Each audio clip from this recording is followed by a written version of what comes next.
যদি এ ধরনের কোনো কাজ কেউ করতে চান তাহলে আপনার মায়ের কাছ থেকে বিদায় নিয়ে এসে করবেন।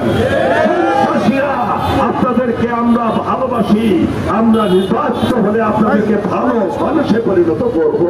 ভোট দিবেন কি সে প্রাণপ্রিয় ঢাকা 2 আসনের উপস্থিত ভোটার বৃন্দ, আসসালামু আলাইকুম। আমি ব্যক্তিগতভাবে আজকে আপনাদের সর্বশেষ এক জনসভায় নির্বাচনের আগে আপনাদের কাছে এই ওয়াদা করে যাচ্ছি, যদি মহান আল্লাহ রাব্বুল আলামিন আপনাদের উসিলায় আমাকে সংসদ সদস্য নির্বাচিত করেন তাহলে এমন এক সুন্দর সমাজ আপনাদেরকে উপহার দিব যে সমাজের শান্তি দেখার জন্য অন্য জায়গা থেকে লোক আসবে।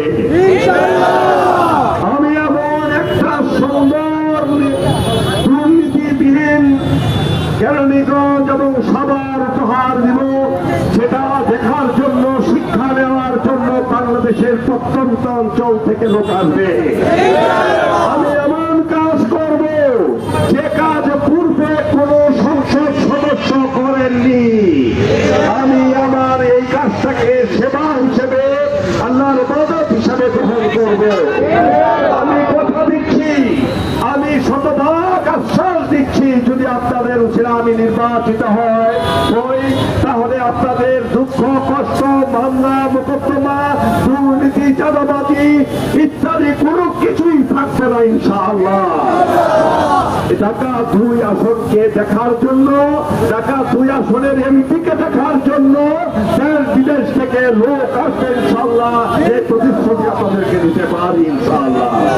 কথা আর বেশি নয়, যদি আমার কথায় আস্থা থাকে, আমার দলের উপরে আপনাদের আস্থা থাকে, ডক্টর শফিকুর রহমানের উপর আস্থা থাকে, মহান আল্লাহর ইচ্ছায় যদি আমরা ইনশাআল্লাহ নির্বাচিত হই, কোন দেশটিকে বিশ্বের জন্য উদাহরণ সৃষ্টি করবো ইনশাআল্লাহ।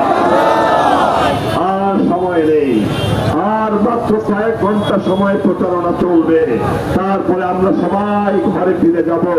এই বাকি সময়টাকে কাজে লাগাবেন। সকালবেলা 12 তারিখে ফজরের নামাজ পড়ে জামাতের সাথে পড়বেন, জামাতের সাথে পড়ে দল বেঁধে ভোট কেন্দ্রে চলে যাবেন, অপেক্ষা করবেন।